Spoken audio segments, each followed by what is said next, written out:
주 앞에 감사를 드리고 다 경배하면서 찬송을 부르세.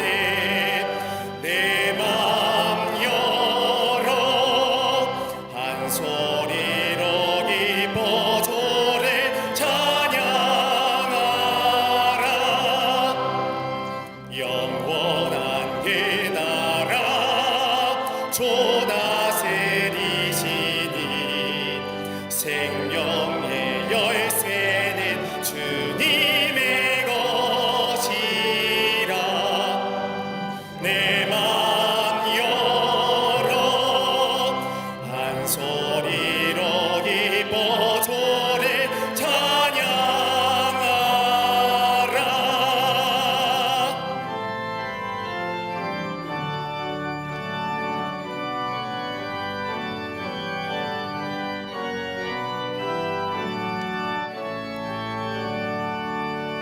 참 소망 가지고 그날을 기리며 주 다시 오실 때 기쁘게 맞으리. 내 맘 열어 한 소리로 기뻐 주를 찬양하라.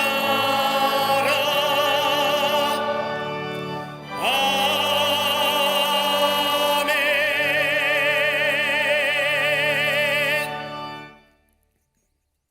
교독문 80번 고린도서 4장을 교독하시겠습니다. 우리가 이 보배를 질그릇에 가졌으니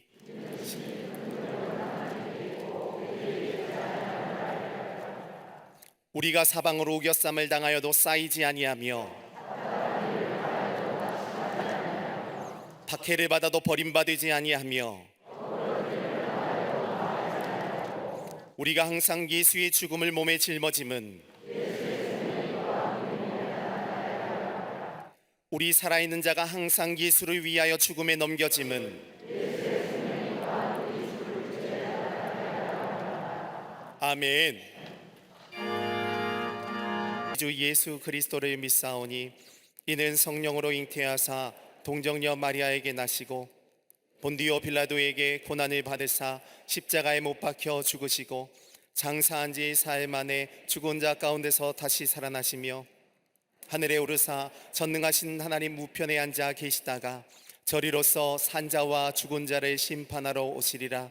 성령을 믿사오며 거룩한 공예와 성도가 서로 교통하는 것과 죄를 사하여 주시는 것과 몸이 다시 사는 것과 영원히 사는 것을 믿사옵나이다. 아멘. 십자가 사랑의 참된 은혜와 소망으로 어두운 세상의 광명을 비추게 하시고 풍성한 수확의 기쁨을 얻게 하시니 감사합니다. 10월한 달 총력전도의 마음을 가지고 주의 복음을 전할 때에 생명이 살아나고 회복하는 놀라운 역사가 있게 하여 주시옵소서. 죄악에 물든 연약한 저희를 용서하시고 새로운 삶으로 변화시켜 주시옵소서. 미움이 가득한 세상에서 일그러진 저희의 마음을 감싸주시고 악으로 선을 이기지 못하게 하시며 무자비함으로 인자를 억압하지 못하게 하여 주시옵소서. 오늘 이 자리가 다윗과 같이 세상이 줄 수 없는 만족으로 춤추는 은혜의 성소가 되게 하실 줄로 믿습니다. 이 땅과 열방을 사랑하시는 주님, 인간의 탐욕으로 시작된 전쟁과 테러, 자연재해와 전염병에서 벗어나게 하시고 온 열방에 하나님의 공의가 회복되게 하여 주시옵소서. 특별히 공산주의 이데올로기로 끊임없이 위협받는 우크라이나 땅에 샬롬의 평강이 임하게 하여 주시옵소서. 하나님의 창조 질서를 해치고 가정의 소중한 가치를 무너뜨리는 포괄적 차별금지법의 독소조항들이 제거되게 하여 주시옵소서. 미신, 우상, 이단의 잘못된 세력들을 물리쳐 이 땅의 다음 세대들이 바른 역사관과 가치관을 가지고 오직 하나님의 백성으로 하나님 나라에 합당한 축복의 삶이 되게 하여 주시옵소서. 감독님께 모세와 같은 강건함을 허락하시고 시대의 예언자 한국교회 영적 모범으로 늘 앞서게 하여 주시옵소서. 여호수아의 세대를 이끄시는 담임 목사님 늘 성령으로 붙잡아 주시고 선포하시는 말씀을 들을 때마다 놀라운 치유와 회복의 역사가 있게 하시며 교단과 한국교회, 세계교회를 이끄시는 온전한 영적 리더로 기름 부어 주시옵소서.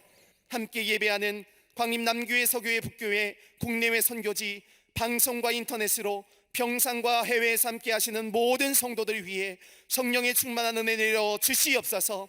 이 모든 말씀 우리 하시고 악에서 구원하소서. 대개 주의 나라 주의 권세 주의 영광 영원히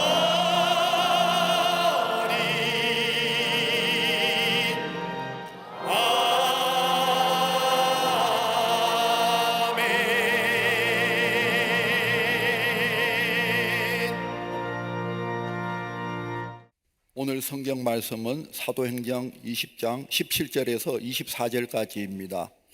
바울이 밀레도에서 사람을 에베소로 보내어 교회 장로들을 청하니 오매 그들에게 말하되 아시아에 들어온 첫날부터 지금까지 내가 항상 여러분 가운데서 어떻게 행하였는지를 여러분도 아는 바니 곧 모든 겸손과 눈물이며 유대인의 관계로 말미암아 당한 시험을 참고 주를 섬긴 것과 유익한 것은 무엇이든지 공중 앞에서나 각 집에서나 거리낌이 없이 여러분에게 전하여 가르치고 유대인과 헬라인들에게 하나님께 대한 회개와 우리 주 예수 그리스도께 대한 믿음을 정언하는 것이라.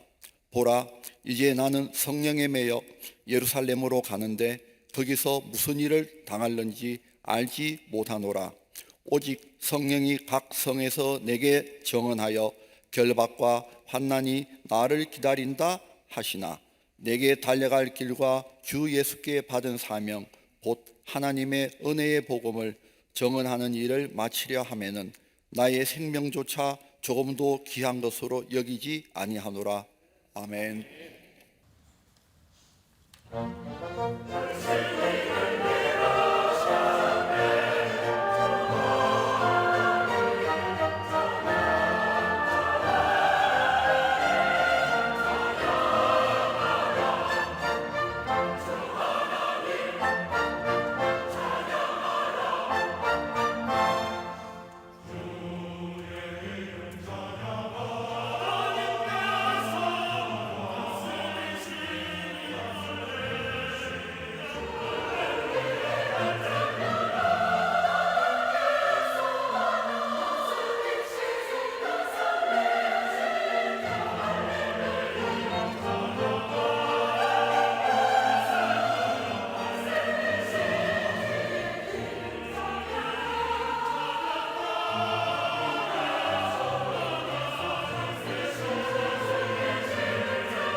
갈릴리 성거대와 큐스로의 귀한 찬양에 감사합니다. 고맙습니다.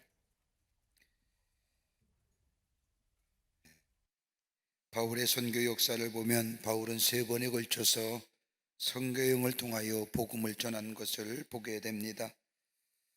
바울의 선교 여정 가운데 가장 오래 머물렀던 곳이 있다고 한다면 예배소입니다. 고린도에서 약 2년간 복음을 전하다 예배소로 건너온 바울은 당시의 무역의 항구요, 밤이면 화려함과 더불어 향락의 또 다른 세계로 변하는 예배소에서 교회를 세우고 하나님 나라의 복음을 전합니다. 성경에 나타난 선교의 모체가 되는 교회가 예루살렘 교회이고, 또 이방인 선교를 위해 복음을 전한 교회는 안디옥 교회라고 할 수 있습니다. 사도행전 9장의 말씀을 보면 예루살렘 교회에 환난과 핍박이 오게 되자 그 환난과 핍박을 피하여 곳곳으로 뒤졌던 그리스도인들이 안디옥의 교회를 세우고 이방인들에게 복음을 전하였습니다.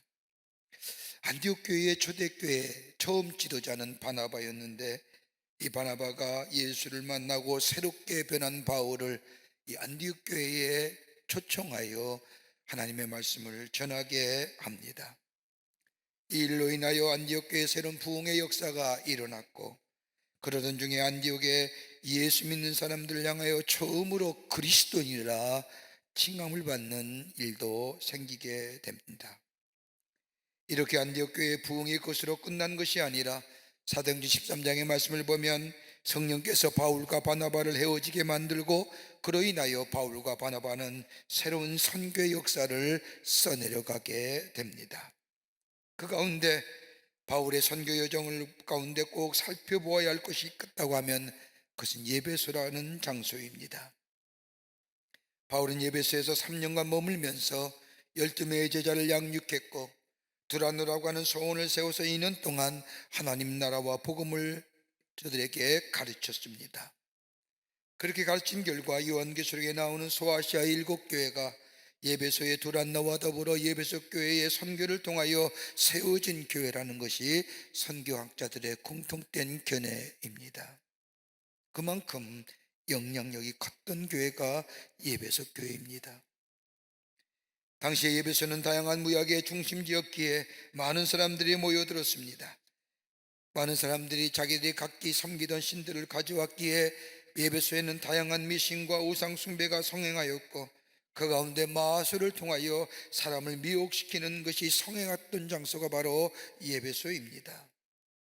바울 선교에 가만히 보면 은장색이라고 하는 직업에 대한 용어가 나오는데, 이것은 금과 은의 세공업을 말하는데, 당시의 은장색이란 단순히 금과 은을 가지고 세공하는 것으로 그치는 것이 아니라 그 은과 금을 가지고 우상을 만드는 일, 의상을 만드는 일에 종사했던 자를 은장색자라고 말하였습니다.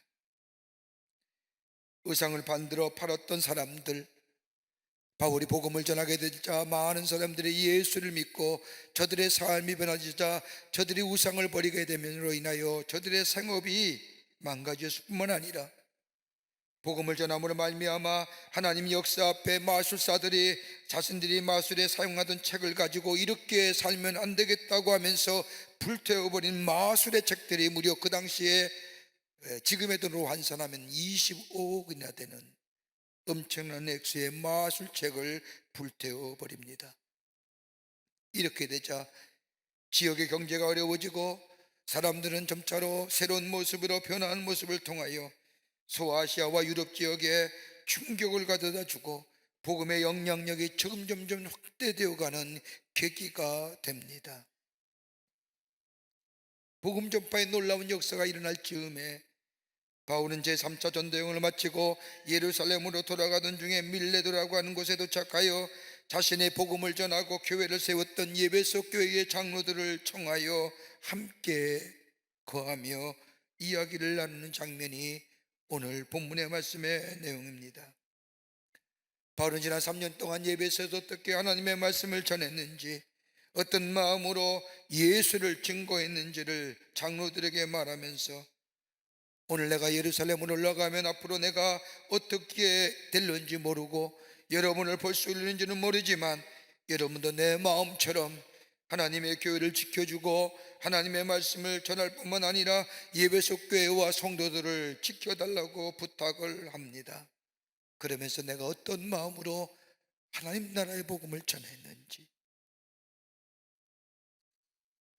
여러분 지금 우리가 얼마나 어렵고 힘든 시간을 보내고 있습니까? 코로나로 인해서 지난 3년의 세월은 정말로 우리의 인생 가운데, 우리의 시간 가운데 없었으면 좋았을 시간이라고 생각할지도 모릅니다. 끝난 후에 지금의 상황은 우리의 삶의 여러모로 힘들고 어려운 것들에 우리의 환경 속에 찾아옵니다. 우리가 겪는 어려움은 단순히 한 부분만으로 나타나는 것이 아니라 다양한 모습으로 우리에게 찾아오게 됩니다. 어렵고 힘들고 그럴 때는 우리의 삶의 의욕이 사라지고 이것이 상승작용을 일으켜 우리 안에 내적인 질병을 가져다 주기도 하지만 하나님의 사랑, 놀라운 복음의 역사 가운데 복음의 능력을 경험한 사람, 이 어려운 시대에 어떤 모습으로 우리의 믿음의 생활을 경주해 나갈까요? 그렇게 넉넉지 않았던 예배소 교회의 성도들, 그 수많은 환난과 핍박 가운데서도 저들의 믿음을 지키며 하나님의 귀한 사명을 감당하려고 했던 저 예배소 교회 어려운 때에, 환난 때에 저들의 믿음을 지켰던 것들, 저들의 신앙을 지켰던 것들, 더 나아가 교회를 굳건하게 지켰던 이유가 어디에 있을까요? 바울은 자신의 경험을 얘기하며 너희 또한 이런 믿음의 삶, 믿음의 경주하기를 원한다고 부탁하고 있음을 보게 됩니다. 어떤 부탁일까요? 어떤 자신의 모습을 말하면서 우리에게 하고 싶은 이야기가 어떤 걸까요? 오늘 본문의 말씀을 통해서 함께 말씀을 나누며 은혜 받기를 원합니다. 첫째는 겸손함으로 주를 섬겼다고 말합니다. 사도행전 20장 19절 말씀을 보면 바울은 모든 겸손과 눈물이며 유대인의 관계로 말미암아 당한 시험을 참고 주를 섬긴 것과 라고 말합니다. 바울이 주님을 섬길 때에 말씀을 보면 모든 겸손으로 주를 섬겼다고 말합니다. 그냥 겸손이 아니라 모든 겸손, 다른 말로 말하면 온전한 겸손함으로 하나님과 교회를 섬겼다는 겁니다. 사람은 따라서, 환경에 따라서 주를 섬기는 것이 달라지는 것이 아니라 일관성과 지속성을 가지고 하나님을 섬기며 주님을 섬겼다는 겁니다. 여러분, 어떤 사람이 겸손할 수 있을까요? 여러분, 겸손하기가 쉬운 시대인가요?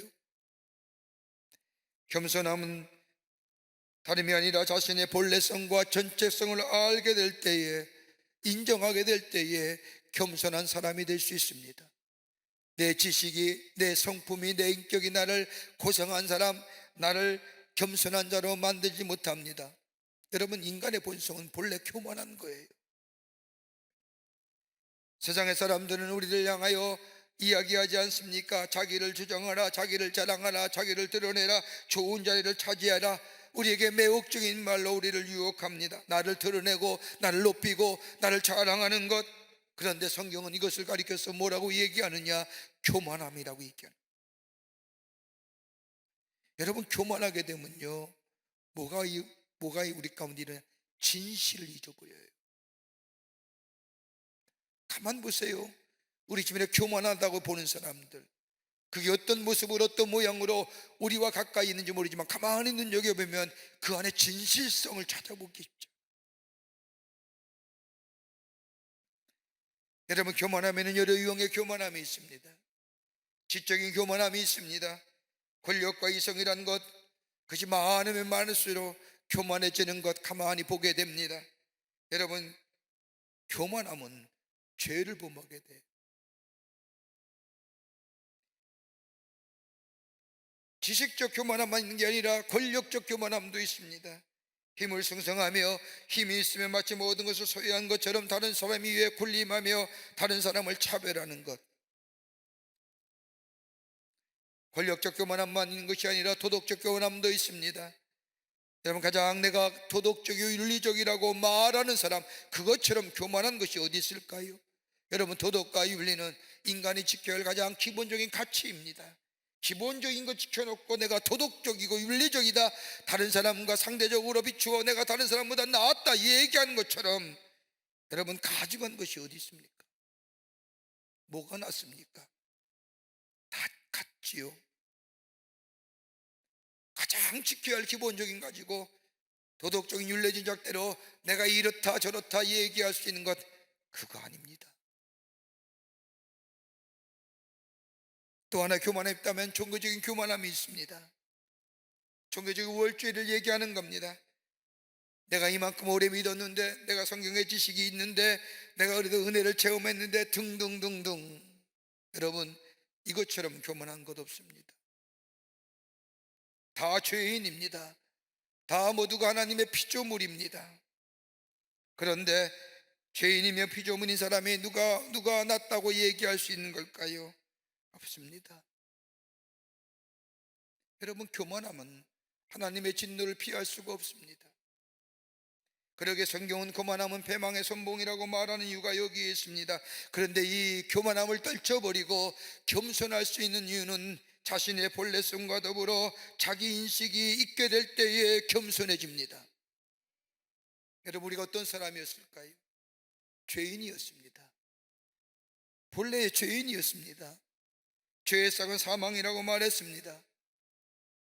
죽을 수밖에 없는 우리들이었는데 하나님 우리들을 사랑하여 주셔서 하나밖에 없는 독생자 예수 그리스도를 우리에게 보내주시어 우리의 죄를 대신하여 십자가에 죽게 하심으로 인하여 하나님과의 관계성을 회복했을 뿐만 아니라 하나님의 자녀라 새로운 존재를 우리에게 허락해 주시고, 하나님의 백성답게 새로운 삶의 양태를 허락해 주시고, 우리에게 새로운 생명을 허락해 주시고 새로운 사람으로 변화시켜 주셨습니다.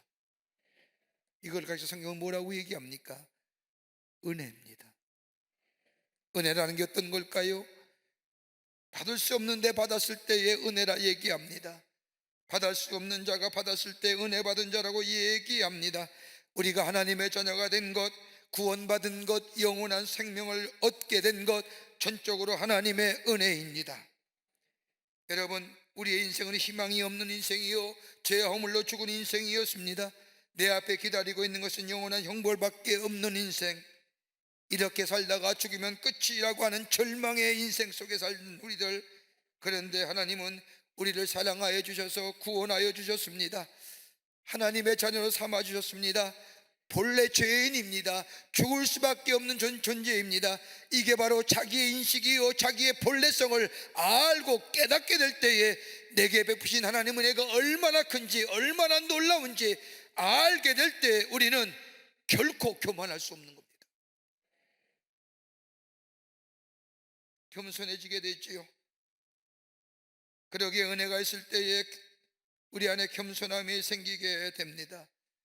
바울은 이것을 알고 이것을 깨달았고 오늘 예배소 교회 장로들에게 이것을 말하는 겁니다. 겸손함으로 내가 주를 섬겼듯이 당신들도 나를 알다시피 나는 죄인 중에 괴수였지 않았느냐, 용서받지 못한 허물과 죄로 이미 죽은 자였지 않느냐. 그런데 하나님이 살려주시고 내게 영원한 생명을 허락해 주실 뿐만 아니라 더 나아가 하나님의 사람으로 세워주셔서 생명의 복음을 전하게 하신 그 놀라우신 하나님의 은혜와 사랑, 그 앞에 교만할 수 없고 겸손하게 하나님의 교회를 섬기며 하나님 나라의 복음을 전했던 것들, 너 이거 알지 않느냐는 거예요. 여러분, 겸손해지면 우리의 삶에 어떤 열매가 맺어지느냐? 하나님이 기뻐하시는 인생으로 살아갈 수가 있습니다. 주님이 원하시고 주님이 기뻐하시는 삶을 살아갑니다. 이것이 겸손함이 가져져는 우리의 삶의 변화의 모습입니다. 낮아져서 일부러 낮은 자리에 앉아서 다른 사람이 보기에 겸손한 모습이 아니라 내 안에 내적 열매가 맺어지는데, 은혜를 깨닫게 되고 은혜 안에 겸손해지면 그 안에 내 삶 속에 예수를 사람이 되고 예수를 원하고 예수님이 기뻐하시는 삶으로 살아가게 됩니다. 또 하나의 삶의 모습이 뭐예요? 내게 있는 모든 것이 하나님의 주신 것이라고 생각합니다. 그래서 믿음으로 받아들이고 살아가게 된다는 겁니다. 여러분, 고린도서 4장 6절과 7절의 말씀을 보면, 형제들아 내가 너희를 위하여 이 일에 나와 아볼로를 들어서 본을 보였으니 이는 너희로 하나님 하여금 기록된 말씀 밖으로 넘어가지 말라는 것을 우리에게서 배워 서로 대적하여 교만한 마음을 가지지 말게 하려 함이라. 누가 남달리 구별하였느냐? 내게 있는 것 중에 받지 아니한 것이 무엇이냐? 내가 받았은즉 어찌하여 받지 아니한 것 같아 자랑하느냐? 바울은 고린도 교회에 편지하면서 하나님의 말씀의 밖으로 넘어가지 말라는 거예요. 말씀의 밖으로 넘어가지 말라는 말은 뭘까요? 네 마음대로 네 인생 살지 말라는 거예요. 내 인생 내 것이니 내 마음대로 살다, 내가 보는 재물이 내 마음대로 상했다, 하나님의 말씀의 밖으로 넘어가지 말라는 겁니다. 여러분, 인간의 본성은 몰래 부패한 마음의 본성입니다. 아무리 좋은 말과 좋은 글로 우리의 빈 마음을 채운다 할지라도 우리의 속성은 변하지 않습니다. 그러기에 부패한 속성이에요. 내가 예수 믿어도 예수가 내 안에 잠시라도 있지 아니하면, 하나님의 영이 내 안에 잠시라도 떠나게 되면 내 안에 부패한 속성이 그대로 드러납니다.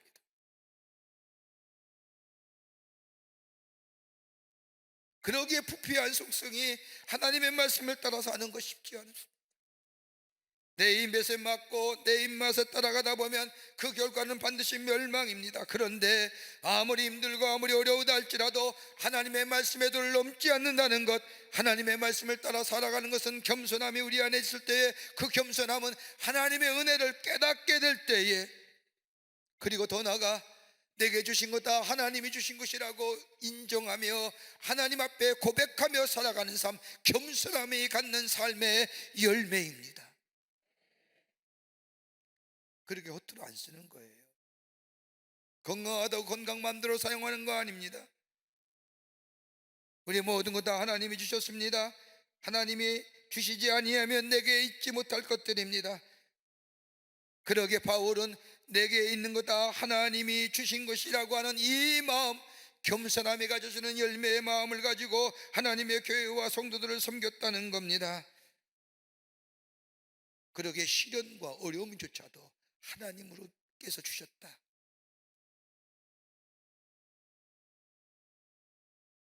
또 하나, 하나님의 은혜가 내 안에 있으며 그로 인하여 내 안에 겸손함이 생기면 또 하나의 열매가 겸손함을 통하여 맺어지는데, 이 열매는 주님을 대하듯이 다른 사람을 대한다는 겁니다. 골로새 3장 23절과 24절의 말씀을 보면 무슨 일을 하든지 마음을 다하여 주께 하듯 하고 사람에게 하듯 하지 말라. 이는 기업의 상을 주께 받은 줄 아나니 너희는 주 그리스도를 섬기니라. 사람을 대하되 마음을 다하여 대합니다. 어떤 마음이요? 주님을 대하는 마음. 차별하지 않습니다. 구별하지 않습니다. 세상의 것들로 다른 사람을 구별하고 짓지 않습니다. 옳음은 인정하고 옳음은 지키고 다름은 인정하며 사합니다. 서로 주님을 대하듯이 다른 사람을 대하는 겁니다. 내가 이만큼 했으니 내가 이만큼 돌아오리라 보상의 심리를 가지고 다른 사람을 대하지 않습니다.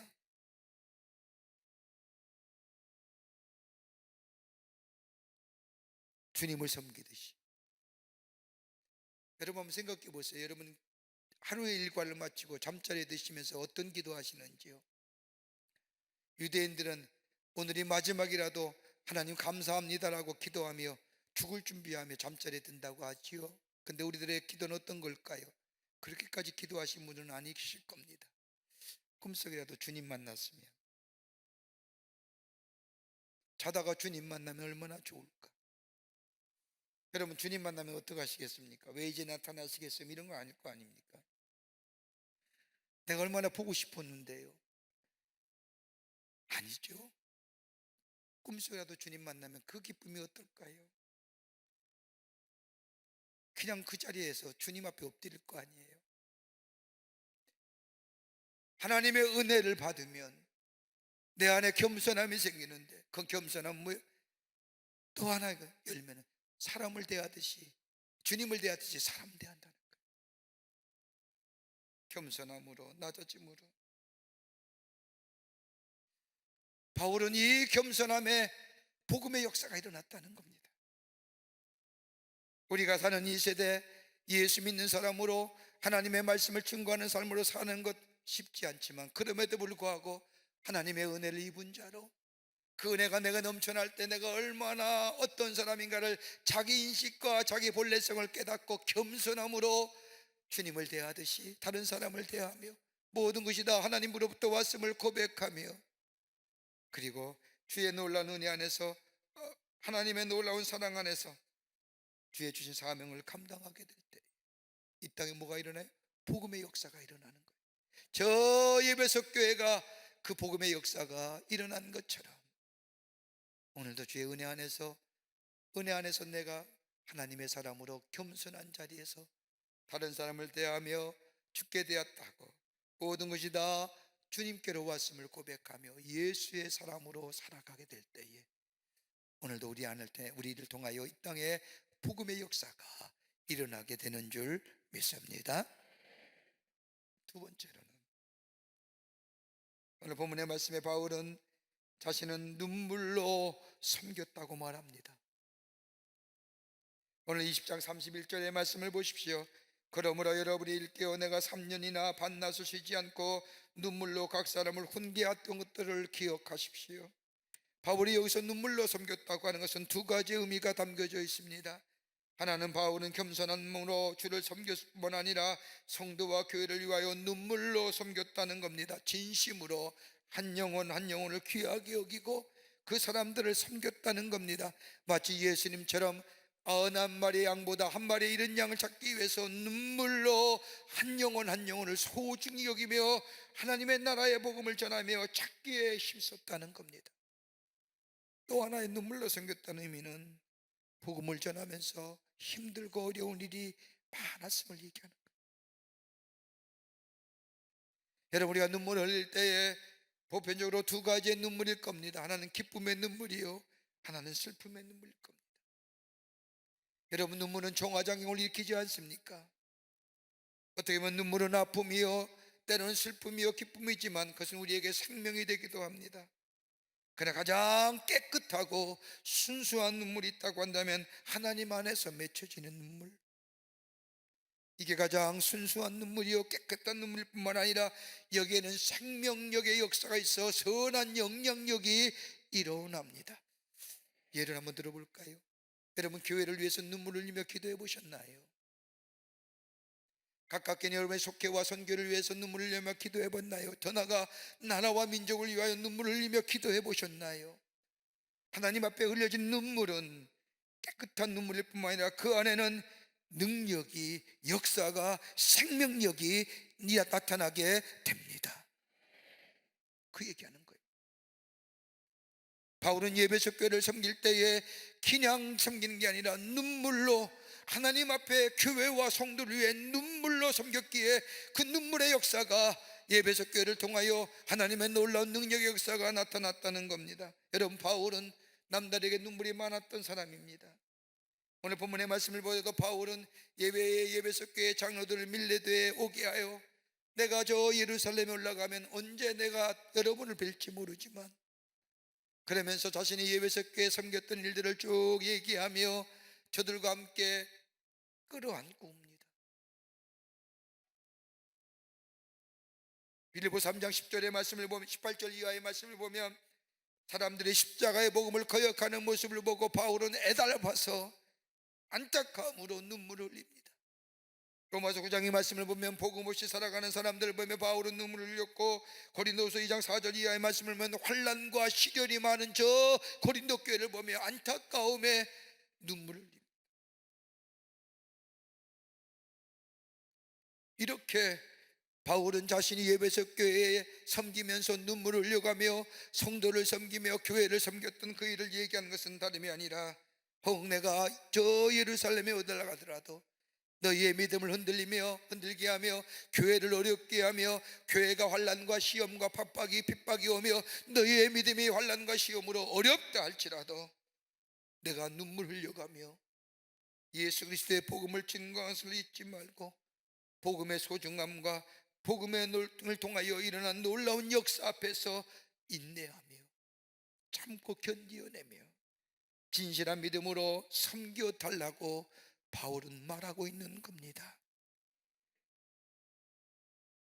우리의 믿음이 어떤 믿음이었나요? 어느 작은 마을 교회에 있었던 일입니다. 교회 입구에 최 씨라고 하는 사람이 살고 있었는데 교회에 들어오려면 언제나 최 씨의 집을 앞을 지나가야만 합니다.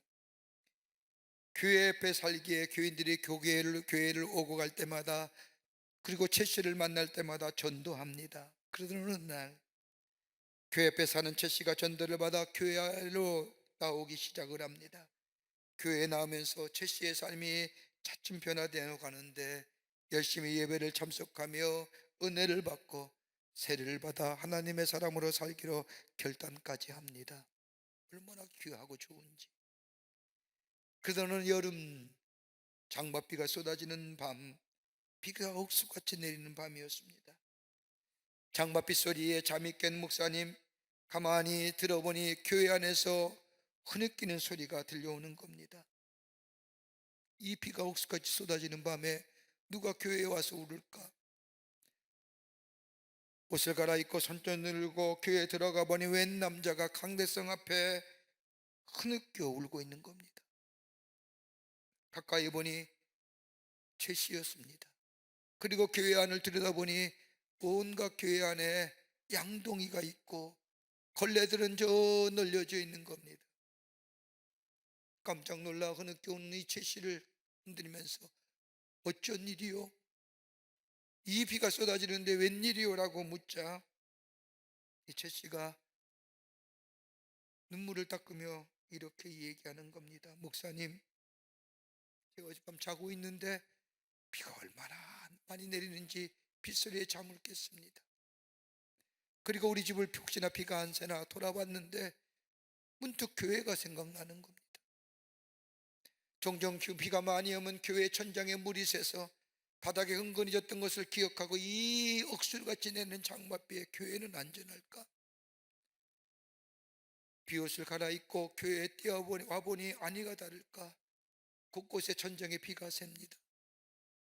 집에 돌아가 양동이를 가지고, 그리고 걸레를 가지고 다시 교회에 들어와 비 되는 곳에 양동이를 두고 홍건이 걷고 있는 바룻바닥을 닦는데 아무리 닦아도 물기가 지워지죠. 그렇게 닦아가는데 갑자기 제 마음속에 그런 마음이 들더라는 거예요. 우리 집은 안전하고 그 엄청난 비도 피할 수 있는 안전한 집인데 하나님이 계시는 성전, 하나님이 이 계전에 계신다고 했지 않습니까?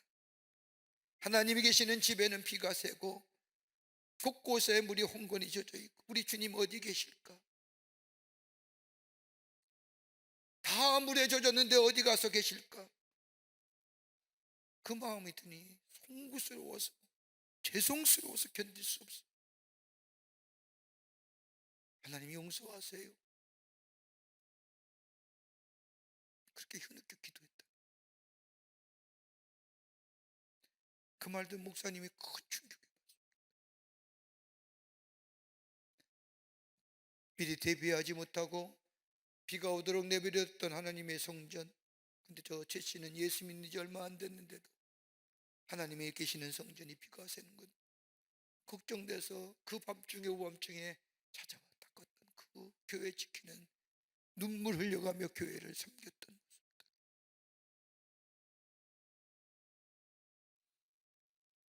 여러분, 우리의 삶이 힘들고 어려우면 믿음의 길에서 많이 떠납니다. 기도의 자리에서 떠나고 말씀해 보는 자리에서 떠나고 섬기고 봉사하는 자리에서 많이 떠납니다. 힘들고 어려울 때 하나님께 더 집중하지 못하게 만들며, 그럼에도 불구하고 바울은 오늘 예배석 교회에게, 장로들에게 권면하기를 내가 눈물로 교회를 섬겼던 것 기억해라. 어려우면 어려울수록 더욱더 믿음의 자리에 굳게 서서 주께서 우리에게 부탁하신 말씀대로 믿음으로 살아내는 아름다운 성도의 삶을 살게 될 때에 복음의 역사가 이루어질 뿐만 아니라 생명력이 넘치는 믿음의 장거자로 이 땅에서 예수의 사람으로 살아가는 놀라운 역사가 우리 가운데 있게 될 줄 믿습니다. 어렵습니까? 믿음으로 사십시다. 힘이 됐습니까? 다시 믿음의 자리에 서십시다. 그럴 때 우리 안에 생명의 역사가 있어지고, 이 생명의 역사가 선한 영향으로 퍼져지는 놀라운 일들이 우리를 통하여 있게 될 줄 믿습니다. 끝으로 시험을 참고 주님을 섬겼답니다. 시험을 참고 주님을 섬겼답니다. 오늘 사도행전 20장 19절 말씀을 보면 모든 겸손과 눈물이며 유대인의 관계로 말미암아 당한 시험을 참고 주를 섬긴 것과 라고 말합니다. 바울은 겸손함과 눈물로 교회와 성도들에게 복음을 전하며 섬긴 것과 더불어 어려움과 고난과 환난이 많았지만 인내하며 견디며 주님을 섬겼다고 말합니다. 여러분, 우리나라 격언 가운데 돕는 사람은 10사람도 부족하지만 방해하는 사람은 한 사람으로도 족하다.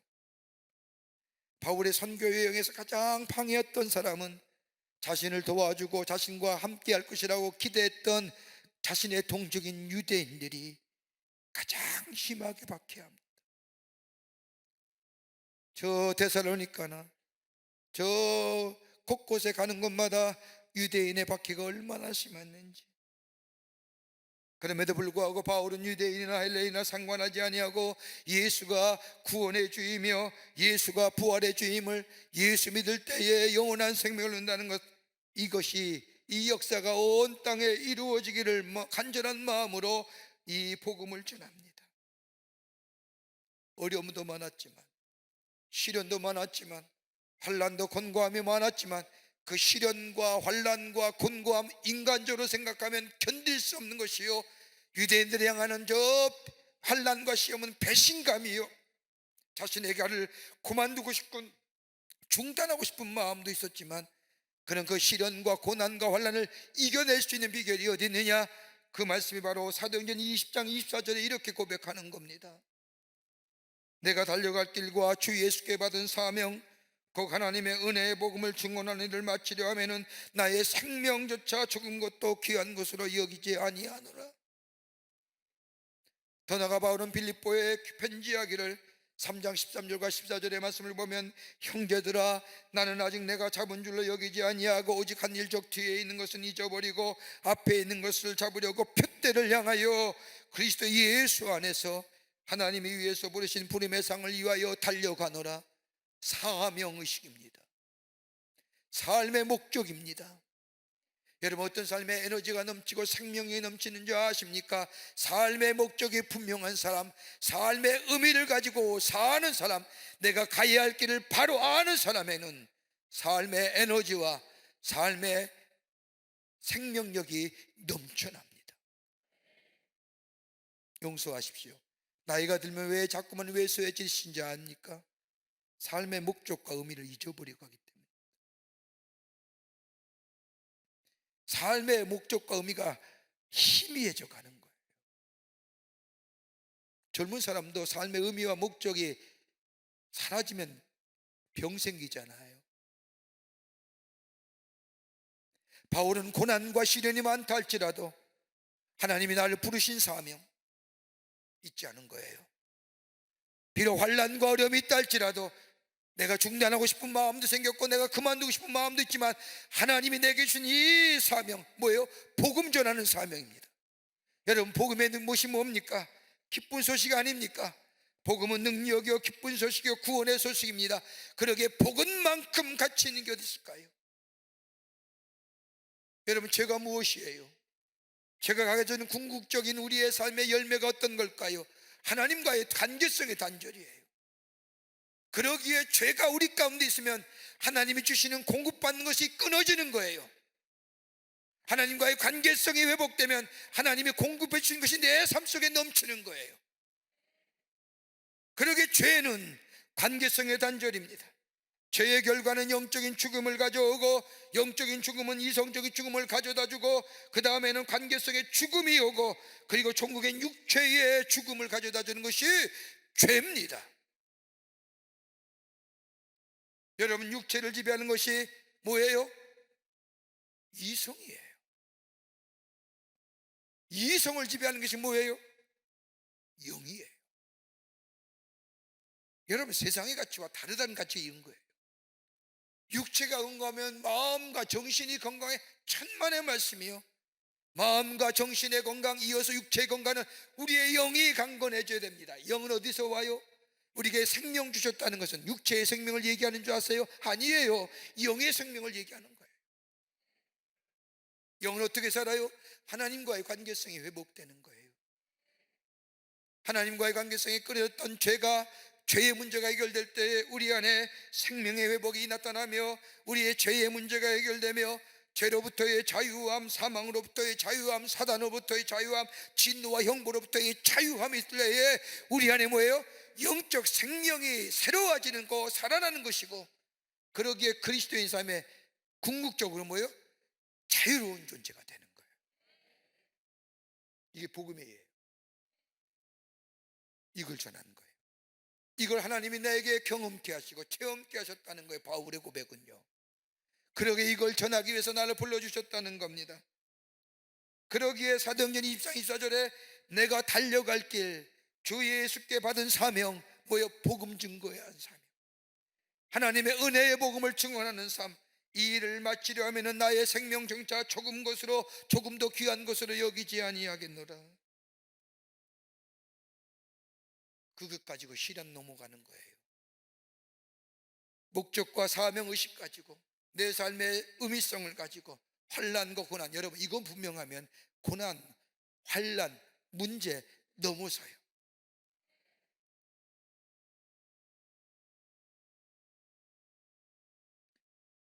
바울은 복음을 증거하는 일에 시험과 고난 앞에서 포기하지 않았다는 겁니다. 여러분, 나의 삶이 지금 어렵다 할지라도, 지금의 시대가 참으로 어려운 시대 할지라도, 나의 지금의 상황과 여건을 이겨내며 주의 말씀대로 살아버리라. 나로 하여금 믿음의 길에서 멀어지게 만드는 일이 할지라도 영원한 진리가 되시는 하나님의 말씀대로 살아버리라. 내게 주신 귀한 사명, 내가 주신 귀한 이 삶의 목적들, 하나님이 내게 주신 것인 줄 내가 믿음으로 받아들이고 이 일을 내가 이루어버리라. 그 말씀대로 살아가게 될 때에 거기에 열매가 맺어질 뿐만 아니라 그 열매가 저 사람들에게 하나님의 살아계심을 증거하는 삶으로 드러내 보이고 하나님을 증거하는 인생으로 살아가게 되는 줄 믿습니다. 초대교회의 길을 묻다라고 하는 책을 쓴 알렌 크라이더 박사는 초대교회 성장의 이유를 이렇게 얘기하는 거예요. 저들이 처음에 20명으로 시작했고 그 나중에는 400년 지난해 3천만이라고 하는 엄청난 숫자가 예수 믿게 된 것은 다름이 아니라 저들의 질병과 귀신을 이기는 하나님의 능력을 전하기도 했지만은 그보다 더 중요한 이유는 삶을 통해 생명을 전하는 삶을 살았기 때문입니다. 구원받은 감격, 구원받은 것으로 감격하는 것으로 그치는 게 아니라 우리에게 주신 이 사명, 이 사명이 내 안에 내 삶 속에 있게 될 때 우리의 삶에 문제, 시련, 역경 넘어서서 주의 놀라운 역사를 이루어 나가는 이 생명의 놀라운 역사들. 바울은 주를 섬겼던, 뭐로요? 겸손함으로.